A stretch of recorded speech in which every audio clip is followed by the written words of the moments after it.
This conference will now be recorded. Good evening, everyone. I'd like to call to order this Wednesday, March 18th, 2026 meeting of the South Whitehall Township Board of Commissioners. I'd like to note for the record that all 5 commissioners are present in person this evening. If you would all please stand and join me in the Pledge of Allegiance. I pledge allegiance to the flag of the United States of America and to the republic for which it stands, one nation, under God, indivisible, with liberty and justice for all. I'd like to note that all public sessions of the South Whitehall Township Board of Commissioners are electronically recorded, filed, and posted to the Township website for public access. At this time, I'd like to ask our Township Manager, Mr. Tom Petrucci, to please review our public and virtual meeting rules. Thank you. The public virtual meeting rules are as follows. Courtesy of the floor for non-agenda items will be at the beginning and end of the agenda. Public comment will be limited to 5 minutes per speaker. For all listed agenda items, the board president will call for courtesy of the floor prior to the Board of Commissioners taking action on that specific agenda item. For in-person attendees, please raise your hand to be recognized, then move to the podium when directed. You will be asked to state your name and address for the record and may then proceed with asking your question. For those participating virtually, please mute your microphone or telephone to avoid any background noise that may cause interference during the meeting. The chat box feature will be active throughout the meeting. If you have a comment or question, please type your full name and address into the chat box. The staff member monitoring GoToMeeting will then unmute your microphone and you'll have the opportunity to comment or ask a question. The meeting packet with all meeting materials to be reviewed by the board for tonight's meeting was posted on the Township website during the afternoon of Friday, March 13th, and is available on the Township website under the Events and Agendas section. Thank you. Thank you, Tom. I'd also like to announce that the Board of Commissioners did meet in executive session prior to this evening's March 18th BOC meeting to discuss legal and personnel matters. Before we move on to courtesy of the floor, I thank you all for being here tonight. I'm sure many of you are here about Project Atlas, the data center project. There's been a lot of news about that. So I would like to take the opportunity before we move on to public comment to provide the public with a bit of an overview of what's happening with that project, where we stand, and also give you all a little bit of an insight into the township's land development process, how this board and our advisory boards and staff would handle this. First, I just want to make clear that item is not on our agenda tonight. There's no approval on our agenda, no items on our agenda related to that item. That if that were ever to come before this board, it would be far in the future. But I will give you a little bit of background just for the public's benefit. As you all know, a plan was received by the township late last year. Our staff and our external review agencies, including the Lehigh Valley Planning Commission, completed a very thorough and a very rigorous review of the plan. That plan produced a lengthy comment letter from the township of 101 pages and other supporting documents with respect to the applicant's compliance or lack thereof with the township's ordinances and policies. Basically, if you look at that 101-page document, it serves as a way to enumerate all the issues with the plan and the things that the developer must meet per township standards. These documents are all available on the township website.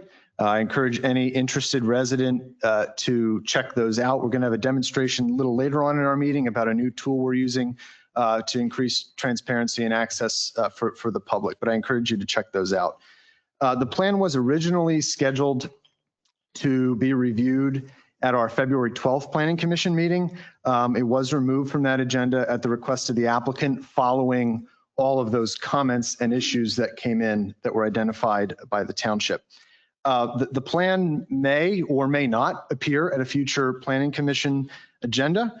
The way it works with the Planning Commission is that the public will have 1 month's notice. So for example, if this plan were on, say, the February Planning Commission meeting agenda, the public would be notified at the previous month's Planning Commission meeting as to whether or not it would be coming back. So the public would have 1 month to gather their thoughts, to organize and come to a meeting if you so choose. But like I said, the developer did remove that plan from the agenda, and they may or may not come back in the future. Certainly in this interim period, the township welcomes any comments or questions on the plans, as we have at all previous public meetings.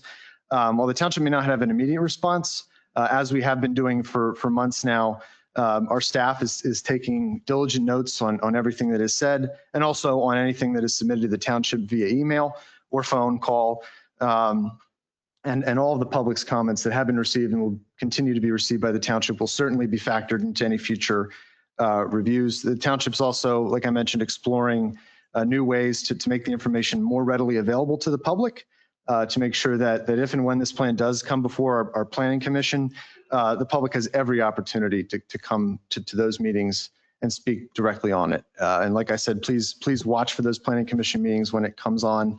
If it comes on, you'll have a month's notice. And that's sort of the first step in a long review process. The planning commission reviews it multiple times. It goes to other advisory boards. It's a long way before if it would ever come here, if it gets to that point. For the township's benefit, I'd also like to briefly discuss the township's general approach to this project and to all land development projects equally. The township, of course, must strictly adhere to state law in all matters of land development. But this board and staff have, after several controversial large projects in the past, really undertaken a years-long effort to dramatically transform and improve how we address land development applications in this township. And this board, our staff, our advisory commissions are sort of guided by a number of important principles to keep in mind and things we tried to improve over the last few years. The first of those is we hold all applicants, all developers completely accountable for the provisions of our ordinances and our other requirements, not just our township saldo, but our zoning ordinance, all sorts of stormwater management requirements, and so on and so forth. We also, the township leaves no stone unturned, no question unanswered, and we thoroughly vet every single material submitted to the township for compliance with our ordinance. The township relies on an expert team of planners, of attorneys, of engineers who represent the township and by extent represent all of you to ensure that your interests are protected throughout this process. This township has a strong tradition where we do not grant discretionary saldo waivers to developers if those waivers would infringe on public safety. That discretion lies with this board, and we do not grant those types of waivers. We listen to our residents, we listen to all of you and the thousands of other residents who aren't here tonight, and we use every single tool in the toolbox at our disposal within the bounds of the law. So those are our core guiding principles. Not every township does it that way, but this township does it that way for the benefit of our residents. We've operated under those principles for a couple of years now. We're going to continue to do so with this project. So what's really the bottom line with this project? From certainly from where we stand, from where the township stands, our staff and advisory commissions stand, the data center or any other project has to comply with our requirements. If it doesn't comply, it will not be approved. That's the deal. That's how we handle it. We're going to continue to hold everybody accountable and protect your interests and uphold our laws. So I thank you all for being here tonight, and I look forward to continue positive conversations and dialogue between the township and the residents. We will continue to try to make more information available, and we will also continue to accept your questions and comments, not just in person, but also through email. info@southwhitehall.org or .com is a great way to reach us. So again, I thank you all for being here. I hope that gave you a better insight into how the township handles these matters. We take these extremely seriously, and we are pretty thorough and pretty clear cut as to what we expect out of people who submit land development applications. So with that, I would turn to agenda item 4, courtesy of the floor. This is the first of 2 opportunities for members of the public to speak on any non-agenda items. When I call on you, you may approach the podium. Please make sure the microphone's unmuted. Give us your name and address, and then you may begin with your 5 minutes. Are there any members of the public present who wish to address the board? Ma'am, I saw your hand first in the front row. Please give us your name and address, and you may have your 5 minutes. Let's make sure the microphone on so everyone can hear you. Oh, now it's on brighter. Thank you. My name is Alice Lenthy. My address is 4126 Shoemaker Place, Allentown.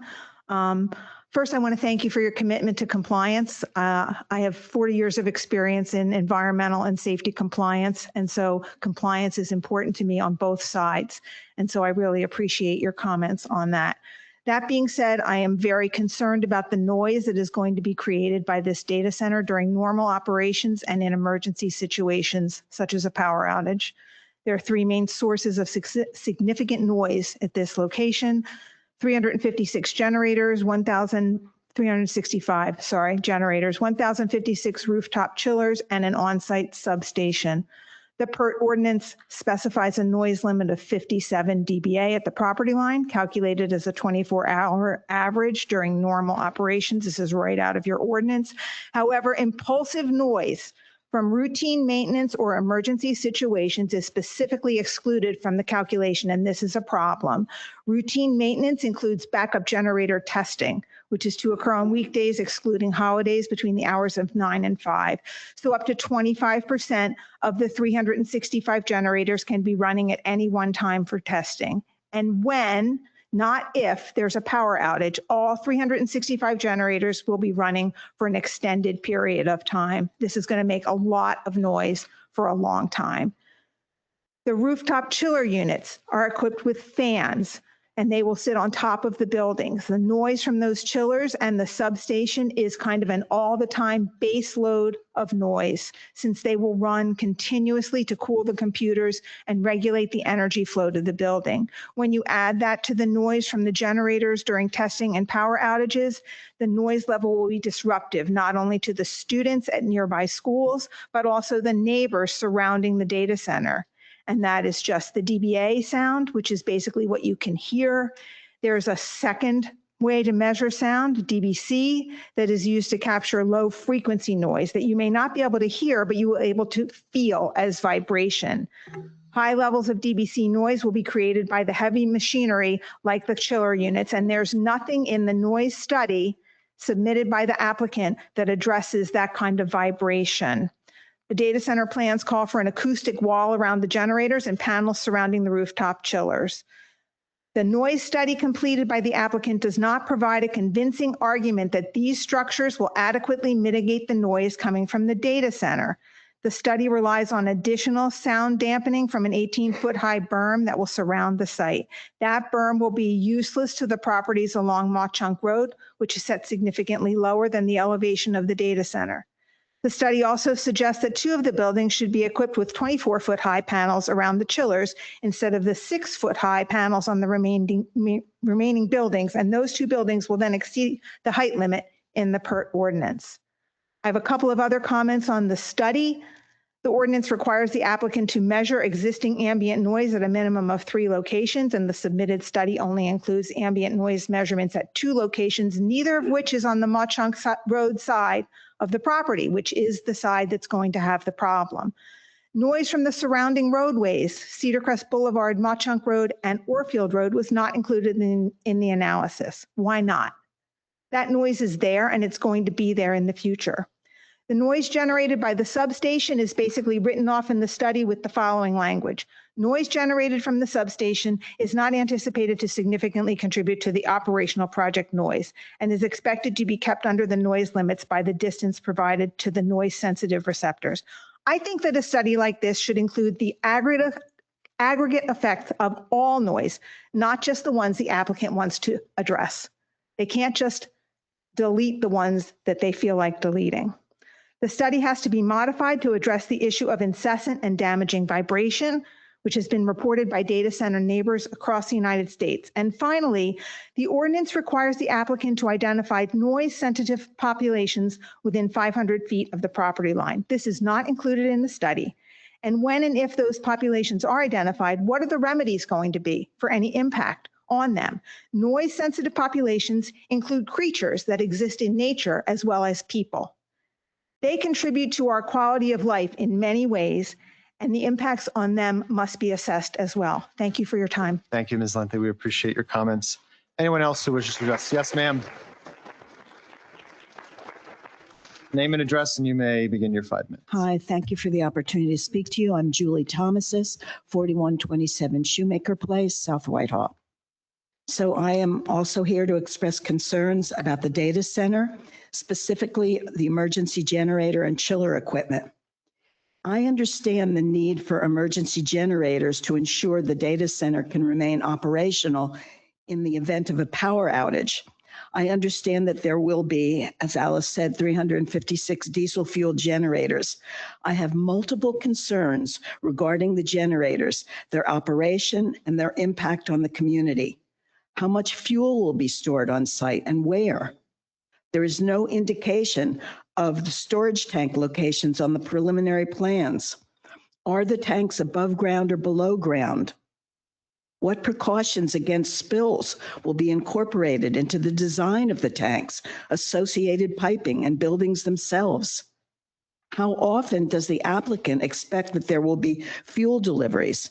Will the spill prevention control and countermeasure plan be available for public review as part of the permitting process? The generators will emit nitrogen oxides, hydrocarbons, carbon monoxide, and particulates, which cause noxious odors and will negatively impact human health and environment. There are 420 students attending Parkland High School, Kratzer Elementary School, and Ironton Elementary School within miles of where these emissions will be created. Families and businesses around the data center location will also be exposed to increased emissions. The initial proposal calls for Tier 2 generators, although Tier 3 and 4 generators provide far superior emission reduction. I understand the EPA does not require Tier 4 models for emergency generator installations, but that the authority having jurisdiction can impose this requirement. Will South Whitehall Township require the installation of Tier 3 or even Tier 4 generators in the data center? And if not, why not? Has the applicant considered the use of natural gas or propane fueled generators instead of diesel? The applicant should be required to complete dispersion modeling of the generator emissions during testing and extended operations scenarios. In addition to the generators, there will be, as Alice said, 1,056 rooftop chiller units equipped with fans. My understanding is that these will be air-cooled chillers, which release significant amounts of heat to the environment and emit greenhouse gases, including carbon dioxide, methane, and nitrous oxide. These greenhouse gases are among the key drivers of global warming and cause heat-related illness, respiratory issues from poor air quality, increased infectious diseases, and mental health impacts.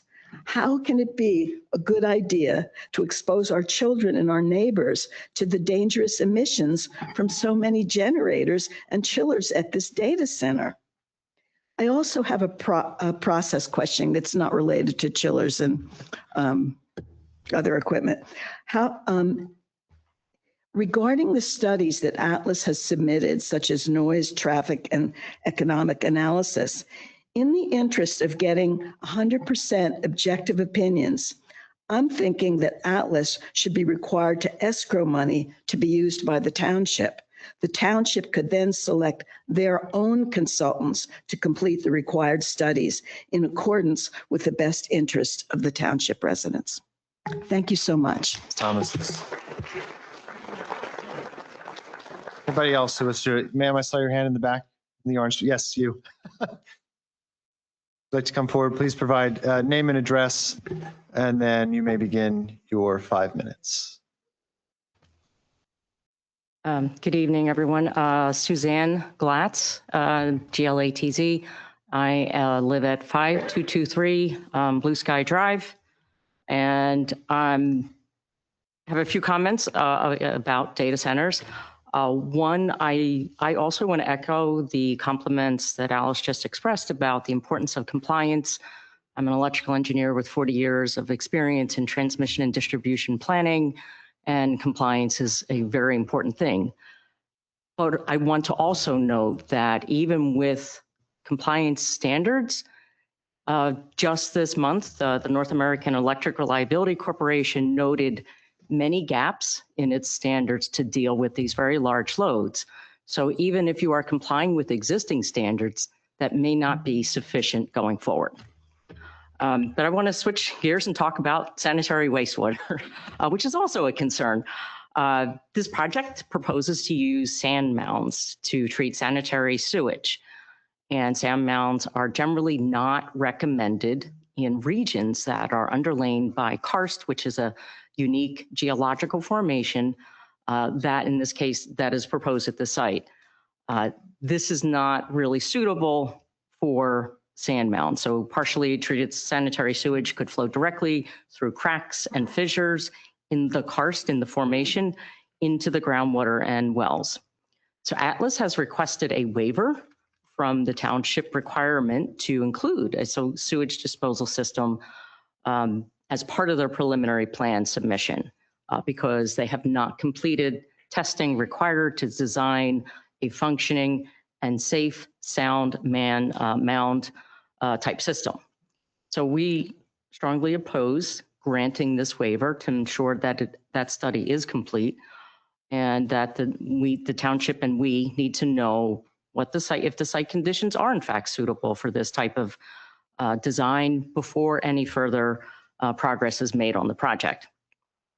And if it turns out that the proposed locations would support sand mounds, then where they're about, if it would support it and it turns out that it could work, then where are the backup locations for the sand mounds when the initial ones reach their end of life? Their typical useful life could range between 10 and 20 years. And so those things should be delineated now so that we know what would be the next step in the life of this project. And so some just questions to think about that what we would encourage is, will the applicant be required to assess the potential impact of their sanitary sewage on the existing wastewater management infrastructure in the area in the event that this system fails? And will the detailed modeling of the impacts of the data center wastewater be completed prior to granting the final permit?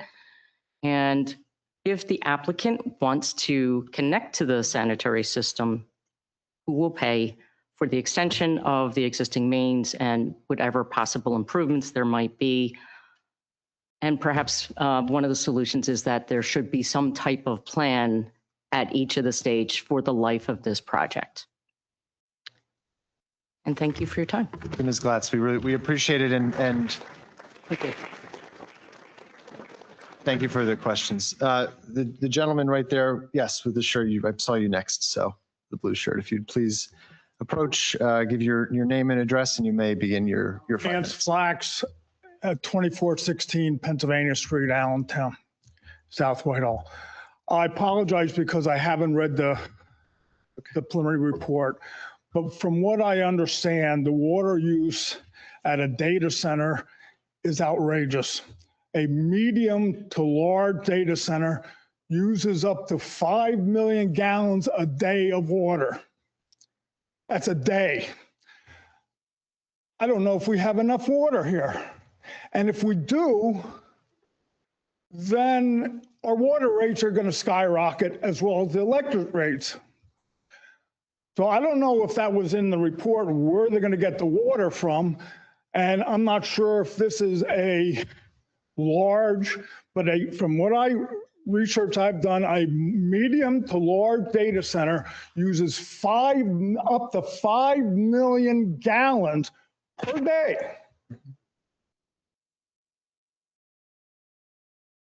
And not to mention the electricity that everyone will have to suffer. I mean, electricity rates have gone up through the roof just on normal thing. With this, they'll go up again.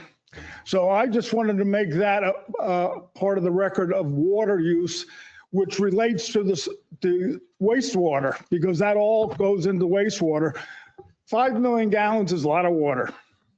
Thank you very Thank you, much. sir. And I would point out that that information is within the information online. So It we is. have a moment. I apologize. I didn't get. No, to I read it. completely understand. I think you find it But I beneficial. think that should be one of the determining factors, because water is not an unlimited resource. Correct.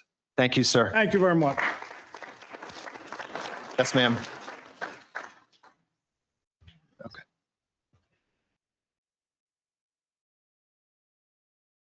Thank you, Commissioners. My name is Marcia Armstrong. I live at 4043 Dalbert Drive, South Whitehall Township, Allentown. I have a couple of questions about the electric demand. First question is, will South Whitehall Township work with Atlas to comply with the governor's grid, the governor's responsible infrastructure development principle of bring your own electricity? And if not, why not? Secondly, data centers use a lot of electricity, and the supply for this one would come from the PJM grid, the PJM grid being Pennsylvania, New Jersey, Maryland. The grid's already struggling to generate and provide sufficient power in its service area and has predicted a possible shortfall by summer of 2027. That's without this data center. There are other data centers, but not without this one. The PJM service area includes the Northern Virginia Metro DC area, which already contains the largest concentration of data centers in the world. Not only necessarily the largest, but the largest concentration, the huge number of them. Where is all the energy to power this mega center going to come from, and what will be the impact on local residents? So given that you're looking at a grid that is already overstretched, how will we get the power here to run a mega center here? According to Bloomberg Technology 2025, an article entitled AI Data Centers Are Sending Power Bills Soaring, the average electric rate increases will be from 93 to 267% following data center construction. And fourthly, will there be new high voltage lines installed along Cedar Crest Boulevard or Mock Chunk Road? Will there be rolling brownouts, price increases, restarting of mothballed fossil fuel plants that will create additional pollution? I realize you cannot answer these questions, but this is an enormous concern, not only for the residents of South Whitehall Township, but for also the entire Lehigh Valley. And I would also add the state, the country, et cetera. Thank you very much. Thank you very much, ma'am. Anybody else? Sir, I saw, okay. Gentleman back there in the light blue shirt.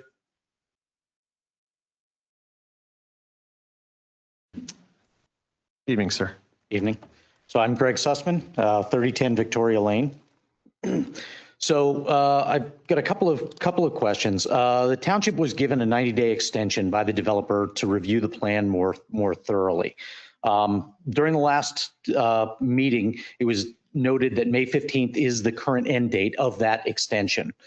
Can you comment on what must occur by that May 15th date? Will the developer be expected to submit an updated plan?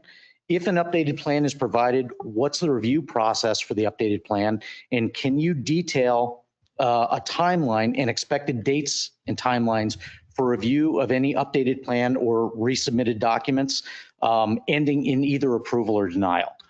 Sure, Mr. Sussman. I'm actually going to ask, do you have further comments? I can have these. I'll have your questions answered then at the end if you'd like to continue. All right. So in January of 2026, the Department of Energy issued Emergency Order 202C of the Federal Power Act. This emergency order allows data center operators to run off of their emergency diesel generators during times of high grid loading. As the previous commenter had talked about, the PJM grid is already stressed and they're expecting overload conditions by the summer of 2027. This order is going to increase the runtime of the emergency diesel generators on the Atlas Center should it get it approved, well beyond the normal power outage and emergency conditions that were expected as per defined in the PERT. So What is the township's position on this order and the expected major increase in emergency diesel generator operation time? And how is it being mitigated within the PERT? Was that the end of your? That's it. Oh, thank you, sir. To Mr. Sussman's point, I think this would be a benefit to all the residents because if this were to ever come back on an agenda, I'm sure you all would like to know when it would be. That way you can come and comment at that time. If I could have our township manager go over the timeline, what are the next steps, and when would the public possibly see this in a public meeting, if at all? This may not come back, but if it does, when would that happen? So to provide an update, the applicant has currently provided an extension of time through July 31st. So it's different from the last meeting. So they provided So that. they gave us another extension, Yes. July 31st. Okay. So generally speaking, so the way it would work is if they submit a plan, say in April, they would then be placed on the May Planning Commission agenda. Or if they submit a plan in May, it would be on the June agenda and so forth. So the deadline currently to act on the plan, which would have to go through the Planning Commission as well as then ultimately the Board of Commissioners, is July 31st. So in that time period, once a new plan is submitted, the township would then have to review with its consultants, with its staff, similar to what it did the first submission, whether it complies with township ordinances or not. So then a new set of review letters, a new set of commentary from our staff and consultants would be issued in that time period for the consideration of both the Planning Commission and then ultimately the Board of Commissioners if it gets to that point. At this point, if the applicant does not submit another application, then the deadline would be still July 31st, but the township would act on the original submission, which was deemed deficient in accordance with the 101-page letter that is available on the township website. And that answers your question. Yep. To Mr. Sussman's point, and just because it concerns timeline, which concerns everybody here, the current deadline is July 31st. As we've seen, though, there are small projects in the township that go back and forth on and off the Planning Commission's agenda for years. So we may very well be looking at a much longer timeline than that. And certainly given the thorough approach of the township, this is no simple project per our policies and procedures. So I would just encourage the public to keep abreast of upcoming meetings when this may come back, if it does at all. I would encourage the township to post more publicly what those dates are, what those deadline dates are, so that the residents can keep abreast of the changing timelines. We certainly will. Yeah, Thank you, sir. we also have an update later this meeting where you can have a one-stop shop on the website to view all active land development applications. Okay, thank you. Thank you, sir. Anybody else? Ma'am, right here. Your name and address, and you may begin your 5 minutes. Hi, my name is Karen Turi. I'm at 4056 Fritz Place in South Whitehall, Allentown. I thank you again for the opportunity to voice my concerns and a question that I have. And my question concerns the emergency services. Emergency response requirements for data centers are unique and very extensive. The National Fire Protection Association standards require the use of rapid-acting, non-water-based fire suppressants in their IT spaces of the data center. Although the applicant has not specified what type of system will be utilized, it's fairly certain that the local fire responders will need specialized personal protective equipment and training to respond to these incidents. The cost of that should be borne by the data center manager, not the supporters of the local volunteer responders. Has Atlas committed to funding these items? And if not, will the township require that Atlas do so that the volunteers will be protected without the burden of that falling on us taxpayers? Secondly, will the township require emergency drills to be conducted before the facility even opens and then regularly after that as an ongoing training program? And if not, why not? And will Atlas be required to pay for those drills? And finally, will the South Whitehall Township impose impact fees on Atlas or any of the data center tenants to cover the costs of these emergency services? And if not, why not? What will those fees be, and how will they be determined? Thank you for your time. Thank you, ma'am. We appreciate it. Yes, sir.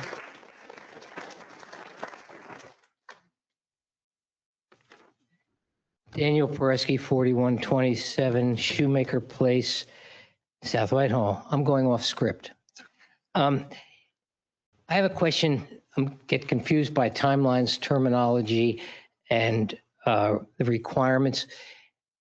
For example, you have a plan that was submitted, then you go back with questions, and at some point, whether it be 6 months, 6 years, there's going to be an approval of what's required of them to be able to, they're required to meet certain standards, all right, and to do some performance.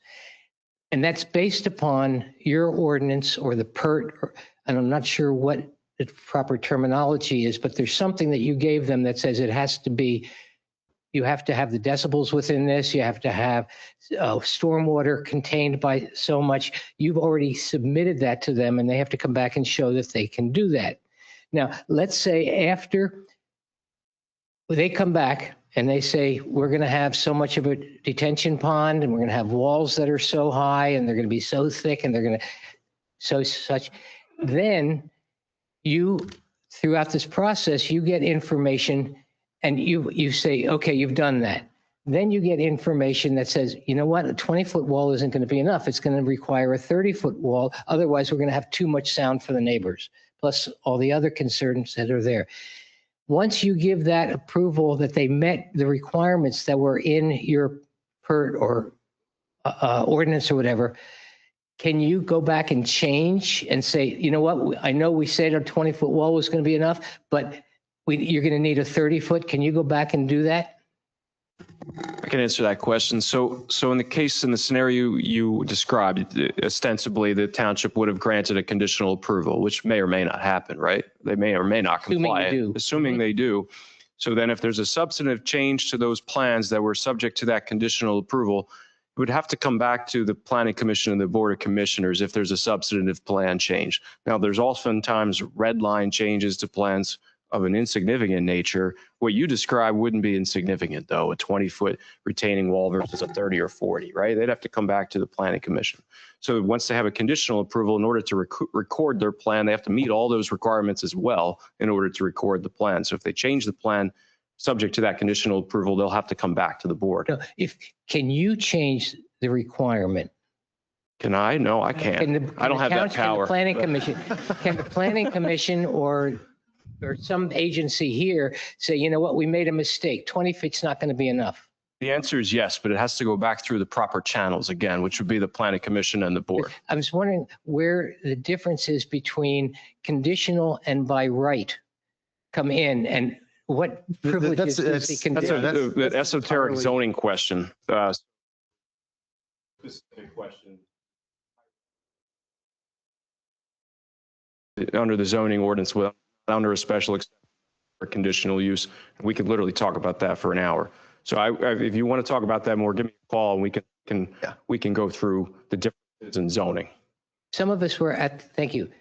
Did you want to add something? I'll just add that I think that what this all comes down to is the process is incredibly complex. It's not just the zoning ordinance that the developer has to comply with. It's all of the other township codes and ordinances and state laws and things with state agencies. It's incredibly onerous on the part of the developer to comply, and it's up to the township to hold them to that. But I like your attitude. Just a formality here. Some of us were at some of our group was at the school board last night, and it was clear that they aren't as up to date on this as you folks are, as what's going on. It's not their purview, but they're across the street from this proposed plan. Has there been any effort, or has there been part of your all the information, the plans and so forth have been given to the school district. So you have submitted them officially They to have the school board? access to all I that. know they have access to it, but was Yes. any presentation made or anybody? No, but we've had communications with school officials, including Dr. Mattson, and so just today, there's been discussions, and really, I don't believe the school district will take an opinion until they have an understanding of finalized plans, right? And I believe that was Sure, but they're communicated as aware. well. What'd you say? I was just hoping that they were made aware that you had. They absolutely have been aware, and we've been in constant communication with the school district. Wonderful. Thank you. You're doing Thank you, good work. sir. We appreciate it. Anybody else? Yes, ma'am. And your name and address. I'm Katrina Eidelman, 3942 Kilmer Avenue in South Whitehall. And I have a question. Do we have an ordinance on the books, or are we planning to write an ordinance that will guide us for data center applications? I don't think this is the first application that we're going to see. I think it's only the first. I don't think it's the last application that we're going to see. And I'd like to know if, as a township, we are starting to get our heads around how we could We limit do. the impact. To basically answer your question, we do have an ordinance on the books. The town, South Whitehall was, I believe, the first, if not the second municipality in the Lehigh Valley to adopt a proactive protective ordinance. I've looked at several of the other ordinances that other municipalities have adopted, and based on my perspective, South Whitehall has the strictest ordinance with the most elaborate requirements. So yes, Look we this are way and say well thank you. aware. All right, thank you. Then, however, the group that put that together, I really appreciate that you had the foresight to do that. Thank you, ma'am. Yes, sir.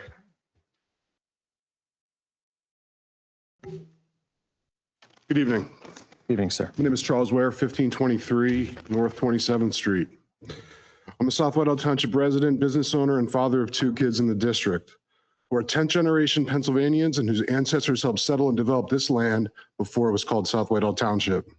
I'm here tonight, like other similar-minded people, to staunchly oppose this hyperscale Atlas Data Industrial Center. After doing some research on similar industrial data centers, I've come up with some crazy stats. This would be the largest data center in PA and in the top 5 largest in the country. At peak operation, would use upwards of 7 million gallons of water a day. Would operate at a noise level of over 50 decibels at over a mile away, 24/7, 365. Would provide less than a dozen full-time jobs after construction is complete. Would permanently alter the natural beauty and aesthetic of the heart of our township. Last night at the school board meeting, a currently unknown person or entity has already floated the idea of a 10-year tax-free or reduced tax development zone. The company proposing this data center profited over $10 billion last year. Why are there no property tax reductions for the shrinking middle-class taxpayer? That's all I got tonight. Thank you, sir. I'll ask our township manager because that's. Yeah, I want to address your comment about the 10-year tax abatement zone. That is not for this project. That is for Eli Lilly. In Upper Macungie. In Upper Macungie. Yes. That's what they were talking about for that project, not for this project. From last night? Last night, They want correct. to adapt that plan for this project. That is not was my correct, sir. understanding. That is not accurate information. Eli Lilly? What was the For Eli acronym? Lilly in What was Upper the acronym for Macungie the, Township. I'm sorry? What was the acronym for the name? It started with an L. It's called Alerta. Yeah. Alerta, and it's not for this So that site. would be not applicable in this. That is correct, sir. scenario. No. Okay. Okay. Yeah. That's No. all I got. Thank you. Thank you, Mr. Ware. Yes, ma'am.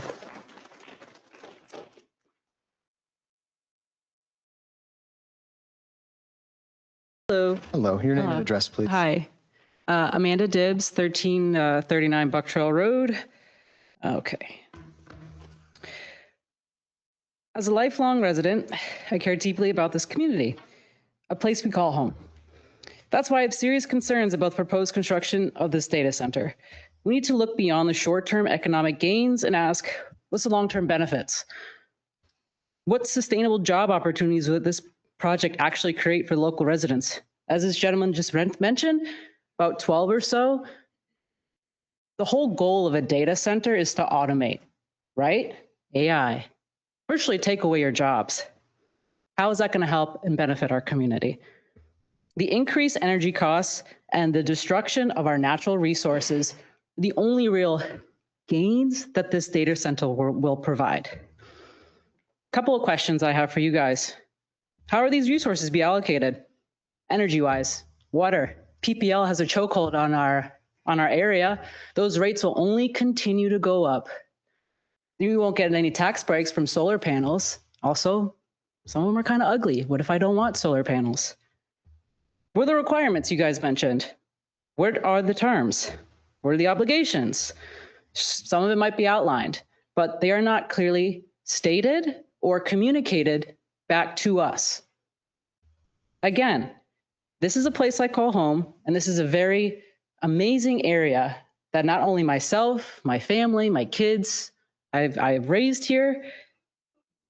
Another woman mentioned the DBC right across from one of the best high schools, I will say, in the state.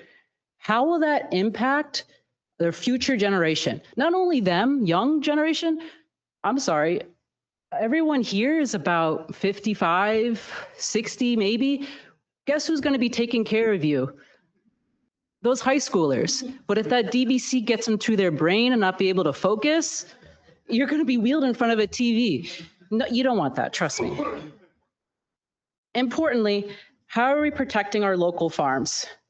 We've seen the money, the 0.1% tax increase to preserve our farms. Why are we not preserving the farm and these lands across from a high school? Lastly, the infrastructure, the damage that these massive trucks and 16-wheelers will do on that little road back and forth is astronomical. It's not just your Suburban or your Prius that's doing the damage on the roads. It's going to be those 18-wheelers coming and going, trying to put in this data center. Lastly, I love Lehigh Valley. It's not just where I live, it's part of who I am. And projects like this, if they're not carefully evaluated, will fundamentally change the character of our community, the Lehigh Valley, and ultimately diminish the quality of life that so many of us call home. So thank you. Thank you very much, ma'am. We appreciate it. Anyone else in the room? Seeing none, we'll move to online comments. Dave, do we have any? Yes, Peter Herman, you can unmute your microphone. Evening, everyone. My apologies for an inane question, especially considering the first three were genius presentations. So this 101-page document, I'd like to read it, can't find it. Is it an aggregate of the 3-page and the 45-page, or is it one single document? Sir, actually, if you stick around for a little bit under presentations tonight, we're unveiling a new tool that will allow the residents to easily access all the documents in one place with one click. So I would strongly recommend that you stick around for that presentation. Hang on for a minute. I can do that. All right, thank you for sir. your time. Oh, I'm sorry. I live on Weir Mill Road. Thank you, sir. So thank you for everything. So long. Any others, Dave? Nope. All right. Seeing no others online, I want to thank the residents for coming out and speaking tonight and for exercising your right to speak in front of us and make us aware of your concerns. They are valued. They are welcomed. Sir, I saw your hand raised. We will have another opportunity at the end of the meeting. We have a short agenda and you'll be allowed to speak there as well. Moving on to agenda item 5 minutes. The March 4th, 2026 Board of Commissioners meeting minutes have been distributed to the board for their review. Are there any questions or comments from board members on the meeting minutes? I'll make a motion to approve. Seeing none, is there a motion? There's a motion from Commissioner Kelly. Is there a second? I'll second. A second from Commissioner Fellinger-Ricker. All those in favor, please signify by saying aye. Aye. Any opposed? That motion carries 5-0. As I mentioned, we're now at agenda item 6, presentation 6A. We have a land development upgrade to the township website. I'd like to ask our Director of Planning, Mr. David Manhart, to please present, and I encourage the public to take special note of this new tool. So we've been working on a new tool using ArcGIS Urban. This is a tool that we used for early Jordan Valley overlay evaluations with Housel Levine. So we've used it. There's multiple purposes for this tool. We've developed it as a land development viewer. So this is a link. Right now, we're working through bugs, so we're just kind of doing it as a soft release. It's on the website under news and announcements. If you click the viewer, it brings you to a 3D representation of the township. I think Tom mentioned that all active developments will be in there. They eventually will. We've been kind of going through the list. If you click on an active, you can zoom in and out. You click on a development, it gives you the public notice statement. It gives you links to the zoning districts, proposed uses, some information about the project. And one of the things that we do as a township is projects are handled on a meeting basis, not necessarily as a project basis. So this app will allow you to access individual meetings, and those meetings have all of the information that was presented at the meeting, both by the applicant, and all of the comments are also available on those meeting pages. The other thing I should show is the colors represent different stages of development. I actually made a change to it this morning, and I didn't want to update it because I was afraid I was going to break it before the presentation. But there are under review, resubmission, pending, approved, and then under construction. So you'll be able to look at the map very quickly and and understand what's a current project, what's being reviewed, and it will give you access to the meeting date and the meeting agendas. Right now, it's a standalone app. It'll probably be integrated into our resident portal and resident resource hub. And there'll be some additional land development information in that as well. Thank you, David. Just for the benefit of the public, since we know why most folks are here, if you could click on where Project Atlas is and scroll down to where it says February 12th Planning Commission meeting. At that link is where all the documents are. So it's very easy to access for members of the public. Thank you, Dave. We appreciate this. We appreciate you rolling out this tool and hope that it'll start the process of making things more accessible to our residents. Thank you. We have no ordinances this evening. Moving on to agenda item 8, resolutions. 8A, we have a resolution of the Board of Commissioners of the Township of South Whitehall, Lehigh County, Commonwealth of Pennsylvania, approving the settlement stipulation in the matter of PPL Electric Utilities Corporation versus Lehigh County Board of Assessment Appeals et al., number 2024-C-3872. I'd like to ask our Township Manager, Tom Petrucci, to please present this item. Thank you. So this is the first of 2 resolutions that would approve settlement stipulations with PPL for their training property, their existing training property. So this one's at 1639 Church Road. So they appealed their assessed value of the property to Lehigh County. So the assessed value was previously $6,547,000. So after a hearing before the Lehigh County Board of Assessment Appeals, the assessment we remain unchanged, and then PPL filed an appeal with the Court of Common Pleas. The Township, Parkland School District, County of Lehigh, and the Board of Assessment Appeals have negotiated a settlement stipulation, which would reduce the assessed value for 2025 down to $5,586,000, and then the assessed value for 26 going forward would be $5,187,000. So the tax impact to the township estimated at about $4,896 per year. So I would seek a motion from the board to approve said resolution as submitted. Thank you, Tom. Are there any board questions or comments on this resolution or any from the public? Seeing none, is there a motion to adopt said resolution approving the settlement stipulation agreement in the matter of PPL Electric Utilities Corporation number 2024-C-3872? So moved. A motion from Commissioner Kelly. Is there a second? second from Commissioner Gronowski. All those in favor, please signify by saying aye. Aye. Any opposed? That motion carries 5-0.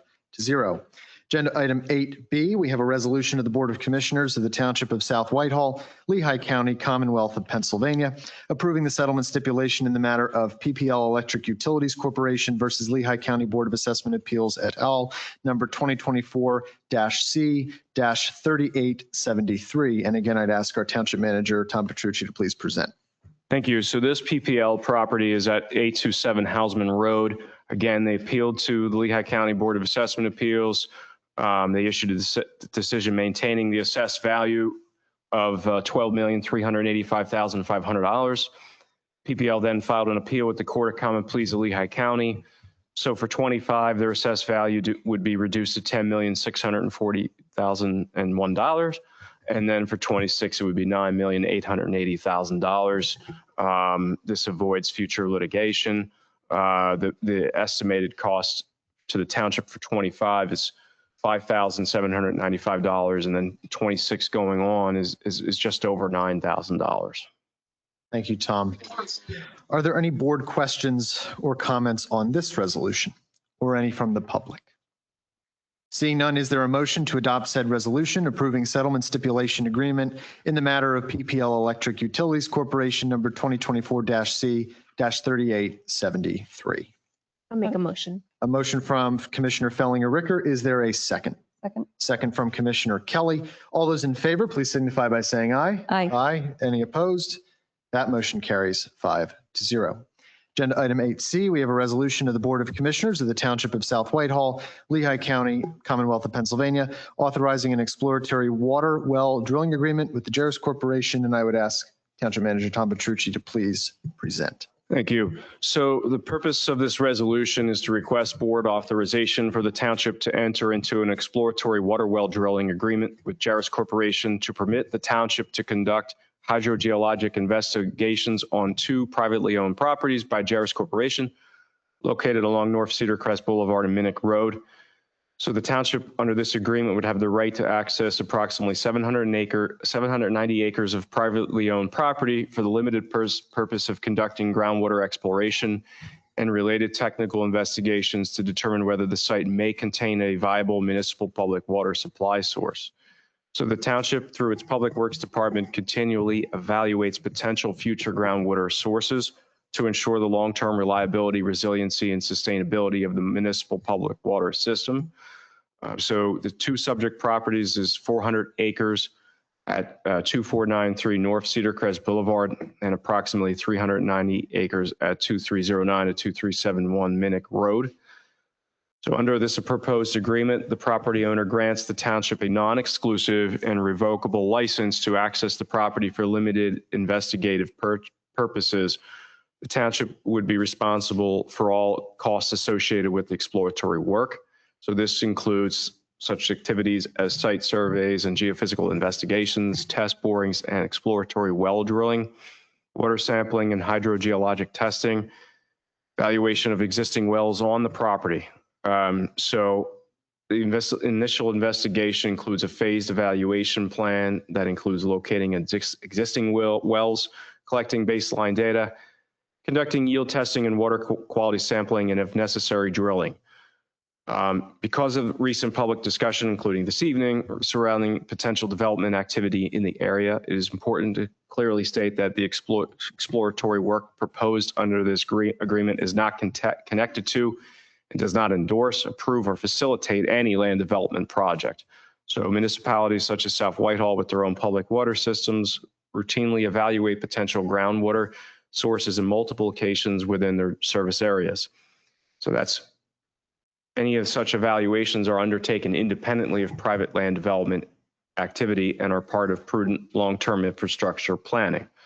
So this agreement does not grant any development approvals, does not change zoning or land use rights, does not commit the township to acquire property, does not authorize construction of a water supply facility. So rather, this agreement is allowing the township to conduct technical investigations to determine whether or not groundwater resources may exist at the site. So any future decisions regarding water supply infrastructure would require separate engineering studies, regulatory approvals by Pennsylvania Department of Environmental Protection and public action by the Board of Commissioners at a duly advertised public meeting. So the agreement includes the term, access, cost responsibility, site restoration, insurance, indemnification, and crucially, a future option. If a viable water source is identified, the township may seek to negotiate a separate agreement for a well site and associated protections. Again, that would require separate board authorization. So I would ask the board approve the resolution as submitted. Thank you, Tom. And I want to thank you for ensuring that the first right of refusal is included in there. That is a major consideration for the township, and the success really to that is owed to you and our staff and our legal counsel and engineers who worked on this. Just a quick question. Activities such as this, exploring future well sites, exploring the viability of our township's water system, how long have actions like this been contemplated? Something like this would go as far as back as 2020, where the township utility engineer, which is SSM Group, actually is part of consideration of large potential customers for other development projects. Indicated the township should start looking at alternative water sources in the north because of how our water system is set up, where we have existing wells and interconnects with Lehigh County Authority. So this is something that's been contemplated for a number of years, and it's a part of the due diligence and prudent investigations by the township as a water utility provider. Thank you, Tom. And certainly the better prepared we are for future water users, the better idea of what we have in terms of potential wells, and the better we can strengthen our system, the less of a water rate increase we'd have to pass on to residents. Ideally, yes. Any other questions or comments from my fellow board members? Any from the public? Yes, ma'am. I got to approach the podium so you can be heard by those online. I have two questions. One, if you could just say what portion of the township water supply is supplied by groundwater versus surface water? And ma'am, before I just want to get your name and address Alice again. Lenthy, 4126 Shoemaker Place. Thank you. Now it's on. I don't know that we can quantify that. Okay. Yeah, I mean, we have a well system, which is it mostly- supplemented. I'm sorry, what? Is it mostly supplied by wells then, the Yes, township water? wells and an interconnect with Lehigh County Authority. Okay. And has there been any kind of determination that there's insufficient water supply, or projecting that there would be insufficient water supply in the future? I mean, what's the driver for doing this work? So once the township reaches a capacity with its existing and contemplated customers, then yes, there comes a point where to sustain the future of the water system, we would have to identify an alternative water source in order to bring on additional customers. Okay. All right. Thank you. Thank you, ma'am. Yes, sir. If you could approach that's okay. Take all the time you need, sir. And then when you do come to the podium, just your name and address. You know the drill. I appreciate that. Joseph Zacher, 2817 Stroll Road, Allentown. So the Atlas project that's Jerris land now, and the proposed search for additional sites of water. I think they're all on Jerris land. Are they the same locations? So the Atlas project.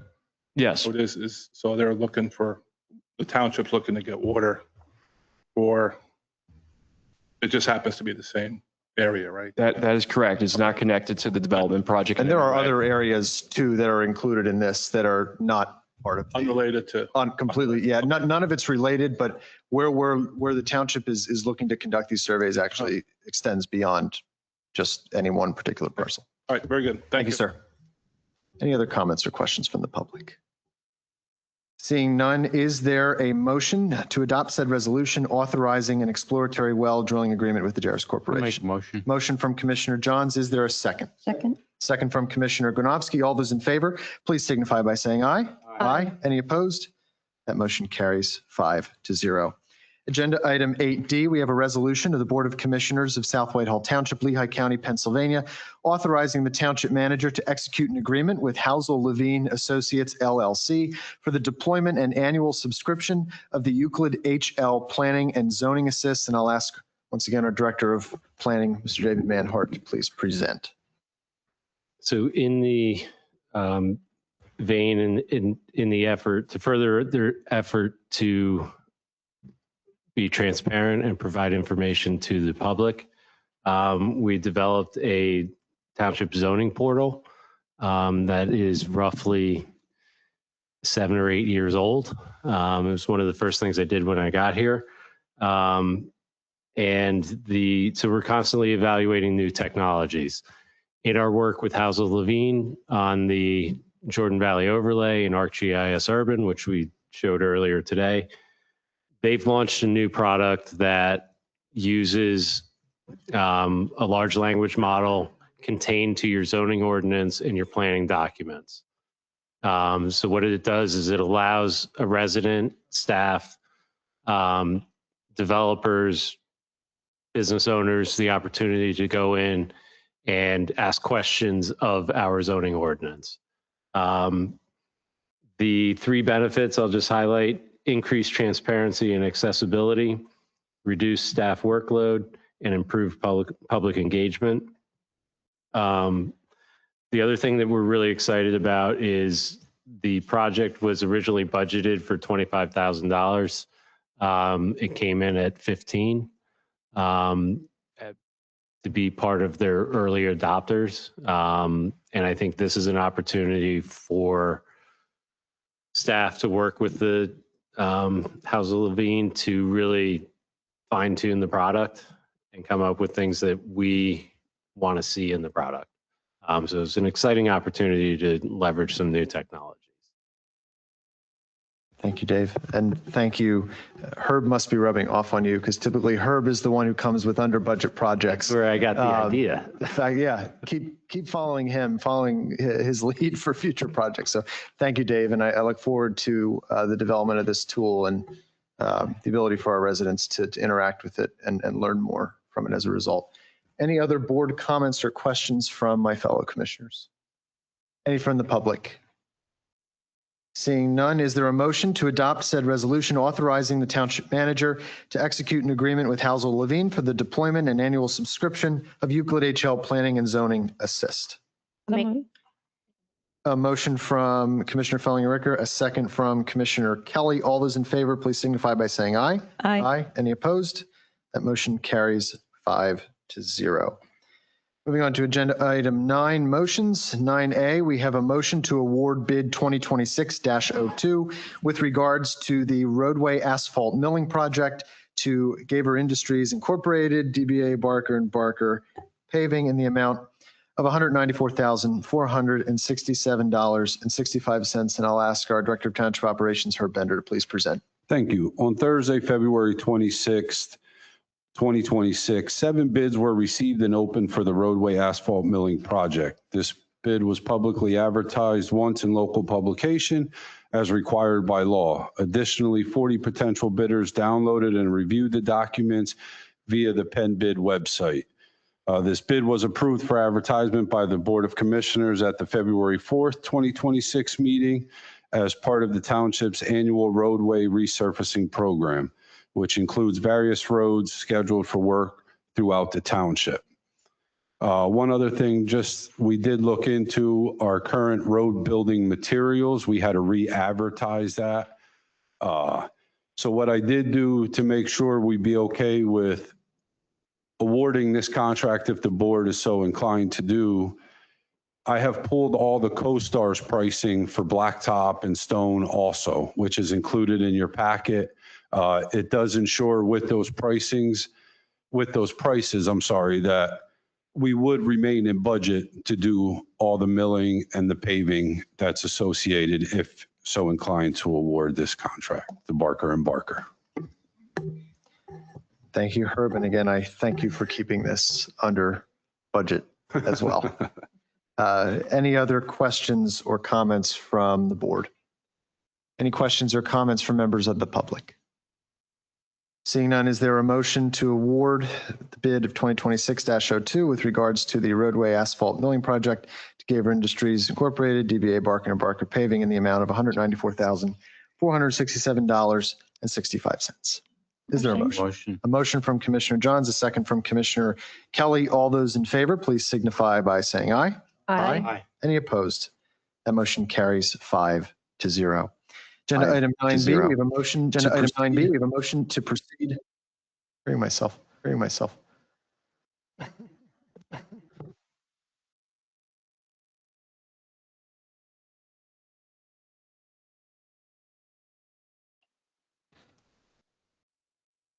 have a motion 9B, a motion to proceed with the advertising of bid 2026-03.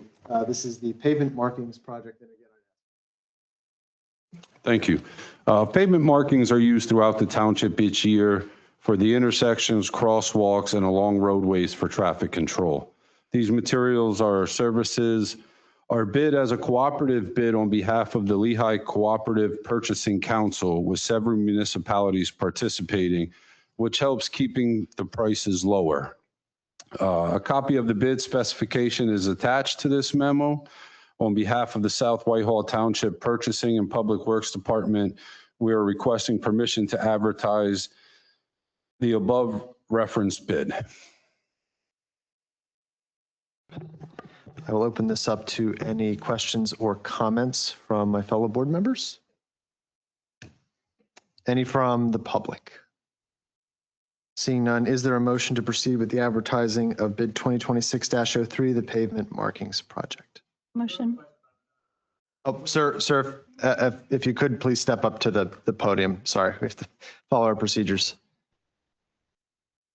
Your name and address, please. Yeah, Scott Weiner, 3622 Nassau Court. Just the pavement markings are what? Those are the yellow and white lines you see on the roads. The reason I ask is last week I was on the north side of Ridgeview and Walbert, hit the button, the light went green, I started walking, and 6 cars coming to me. On the way home, I was on the north side again of Walbert. I wanted to cross over Ridgeview, hit the button, it went green, cars coming west, right in my way. Well, thank you for bringing that to our attention. Herb has comment also. I'd ask. I was going to say thank you for bringing that to our attention. We can get our third-party telco out there, notify them tonight right after this meeting, and hopefully they can get someone out there tomorrow to check that right away. Okay, thank you. Thank you for bringing that to our attention. All right, there is a motion and a second on the floor. Board comment and public comment has been called for. All those in favor of the motion to proceed with the advertising of bid 2026-03, the pavement markings project, say aye. Aye. Aye. Any opposed? That motion carries 4-0. Agenda item 10, you're welcome, Herb. Agenda item 10, correspondence and information items. 10A, boards and commissions, informational items and vacancies. I'll ask our township manager, Tom Petrucci, to please present. Thank you. So upcoming meetings and events, which are all posted on the township website, are as follows. So tomorrow's emergency management services meeting is actually canceled. Monday, March 23rd at 6 p.m. is the Landscape and Shade Tree Commission meeting. Monday, March 23rd, 7 p.m. is Environmental Advisory Council meeting. Wednesday, March 25th, 7 p.m. is a Zoning Hearing Board meeting. Wednesday, April 1st, 7 p.m. is a Board of Commissioners meeting. So specifically the Zoning Hearing Board, make sure you check the agendas on that one because that is specifically limited to what is before the Zoning Hearing Board. At that time, they don't have a public comment period, just to make you aware. Thank you, Tom. Moving on to agenda item 11, courtesy of the floor. This is the second of 2 opportunities for members of the public to offer comment to the board on any non-agenda items. Any members of the public who wish to further address the board. You both have spoken. Is this on a separate topic or the topic you were talking about earlier? Separate topic, sir?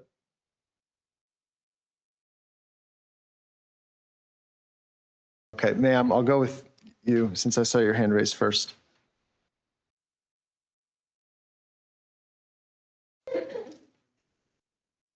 And your name and address again, just for the record. Yeah, Suzanne Glatz, 5223 Blue Sky Drive. The other topic I want to talk about is homeowner associations. I currently live in the Vistas at Green Hills, and I understand that homeowner associations are continuing to be developed. And while they offer many benefits, they also have some real serious downsides. And largely, they often are like little mini fiefdoms that are not under the control of the township. The Uniform Plan Community Act of Pennsylvania is just grossly inadequate to protect citizens from abuses by rogue boards and community property management companies that are not following or respecting the bylaws. And in my own community, I was illegally removed from the board because I raised questions about how they were spending the funds, the fines that they were assessing, how they modified the rules and regulations, not according to what was consistent with the declaration. Unfortunately, the rules only require one public meeting per year, which is completely inadequate for homeowners to really seek redress. And so right now, as a homeowner in this community in South Whitehall Township, I have to go find a lawyer. I have reported things through Pennsylvania to the Attorney General, to the disciplinary board for the lawyer who is supposedly representing our association. But this is, one, lowering property values. It is making it inhospitable for homeowners in the community that are facing these excessive fines. And yet the recourse is like, there's like nothing that can be done short of me spending a lot of money.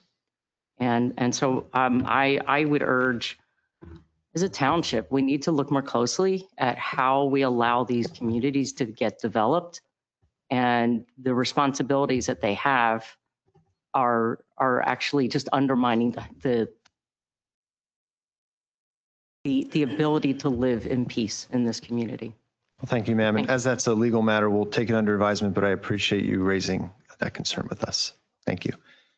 Sir? And Ms. Presky, if you could just give your address. Presky, 4127 Shoemaker. Thank you. Most importantly, I want to thank David and whoever's working with him on how quickly and how wonderfully you've set up that page for the planning. Then just thought you might want to take, there's a lot of people here who are concerned about 5 million gallons of water per day.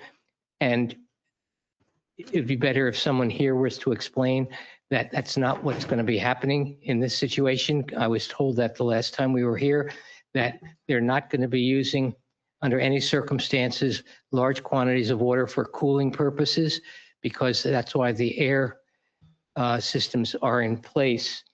That doesn't mean they're not going to be using water, but the kinds of problems that other communities have had with data centers where they're using millions of gallons of water a day cannot possibly be happening here. And if I'm correct on that, you might want to put some minds at ease that are here.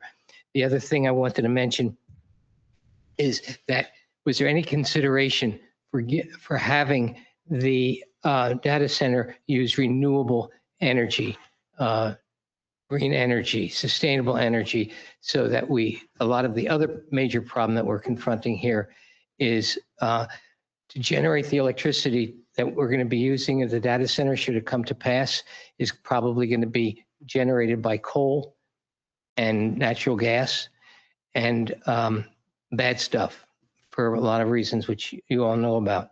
Was there any consideration? So that would be my question and my thanks. And that's it. Thank you. Thank you, sir. And on your first point about communication, explaining information, the township, as it has been now for some time, will continually work to improve our channels of communication and ways we can get information to the public faster, easier, and more accessible. Any other members who have not spoken tonight who wish to address the board during courtesy of the floor? Yes, sir. And your name and address again, just for the record. 3622 Nassau Court. I'm not sure this is the correct forum, but I'm concerned about the speed of cars, motorcycles, high performance dirt bikes on what they call NASCAR Walbert. Cars come up. I see Allentown, I see a lot of communities have the little sign there that says you are going this speed. And Walbert's got that nice, real wide section before the road where they could be set up. Just set up this is how fast you're going. You're going more than 45, that's a problem. You coming out of They just coming out of the streets and pedal to the metal and off they go. Certainly, I'd actually like to ask, because this is the proper forum for that, by the way, so you're good on that. The township constantly receives concerns in regards to speeding, traffic lights, stop signs. I'd like to ask our manager, even our officer in charge. Yeah, we Steve have Brown. ones that you can see. We have speed boards that we can move around. Just start with that. We can put it on wall, but then we also have ones that you really don't know are out there that we're collecting data on. We have 2 of those. That it actually collects data on both sides of the roadway. But the person on the bike person in the car sees that sign there and may panic and say, I'm not going over 45 miles an hour. Yeah, we can move it. Specific 100 block that you're seeing? Excuse me? A specific 100 block of Walford Avenue that you're seeing the speeding cars? Where are they coming out of? So coming off of NASA Court, Brandywine. Okay, in that area. Both sides. Okay. We'll ensure that the police look into that for you, sir. Okay, thank you. Any other members of the public? Yes, ma'am. You give your name and address, and then you may begin. Nicholas, 2974 Victoria Lane. It's a question about the lines and painting. I don't know if it'll apply. So I live at Victoria Lane, and behind my house runs Mechanicsville Road, and Mock Chunk is the intersection. I didn't know if anyone's ever taken the time, if you go there in the morning, you take your life in your hands to even make a left-hand turn. My junior now gets picked up at a bus in my driveway because the bus no longer felt the turn off of Mechanicsville onto Mock Chunk was, I guess, wise, is what I was told. I'm just curious if anyone's going to look at the line pattern, because the broken line starts way up here, and with the hedging and the houses, you have to kind of keep pulling out to make a left.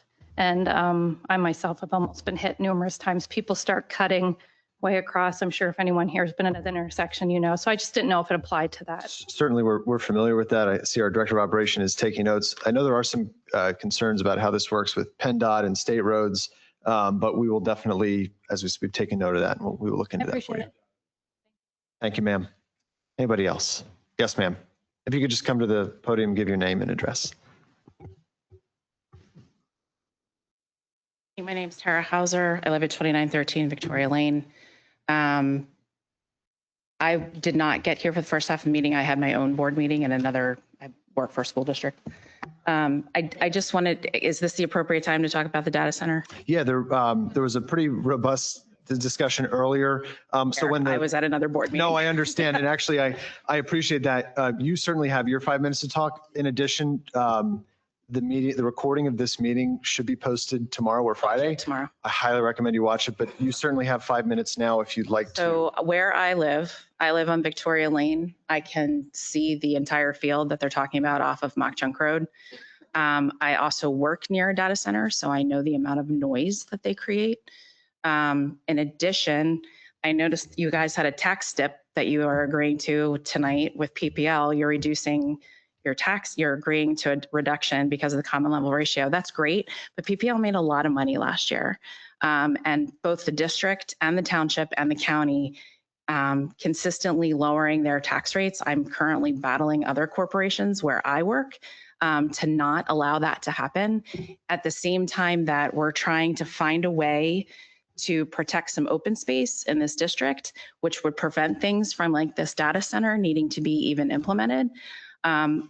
It seems counterintuitive, you know, and I'm kind of tired of property attorneys telling us that there's nothing that we can do, and these corporations are positive and they have positive balance sheets, and we're working with negative balance sheets in some school districts. Parkland's lucky, but some school districts aren't so lucky. And to continue to cave at the same time that we're trying to find ways to fend off what I would consider a predatory industry is just disappointing in general. As to the data center itself, like I said, I live at the corner. My house is the corner of Victoria and Mechanicsville Lane, or Victoria Lane and Mechanicsville Road.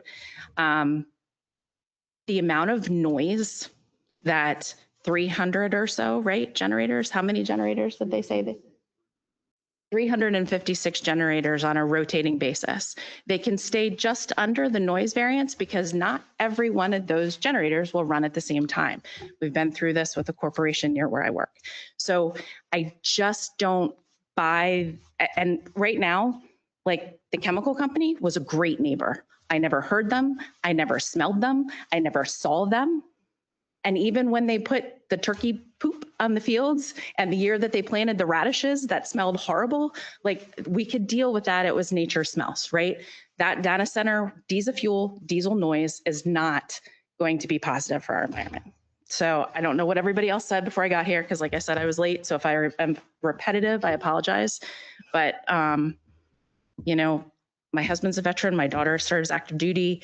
I'm kind of tired of paying for things that hurt us repeatedly. Okay? Thank you, Mrs. Thank Hauser. you. And again, I'd recommend you check out the meeting of the recording once it's posted. You asked sort of what can be done. There's a lot, and we covered that extensively. So I encourage you to keep after us and also to listen to that meeting recording. So thank you for being here. Any other members of the public who wish to address the board? Yes, sir. Just give us your name and address and you may begin. Yeah, hi, my name is Neil Novak. I live at 2758 Willow Street in Copley. I came here about the data center and wanted to just, I had something in mind that I wanted to say, but a lot of people were very eloquent with what they delivered tonight, so I don't think I need to reiterate a lot of that. So I just want to read one thing real quick. 1 second. I lose it as soon as I walk up here. Okay. The people have the right to clean air, pure water, and to the preservation of the natural, scenic, historic, and aesthetic values of the environment. Pennsylvania's public natural resources are the common property of all the people, including generations yet to come. As trustee of these resources, that's me. The Commonwealth shall conserve and maintain them for the benefit of all the people. That's Article 1, Section 27, Natural Resources in the Public Estate from the Commonwealth of Pennsylvania's Constitution. I'm sure some of you are probably familiar with that. I figured I'd read it one more time. It doesn't matter how I feel about a data center. I'm not profiting off of it. I already have to deal with the traffic from how many countless developments being put here and no expansion to the farm single lane roads with no left turns, no expansion to much of our infrastructure, which used to just be cornfields everywhere. And as far as I can see, it's quickly becoming Western New Jersey and less like Pennsylvania.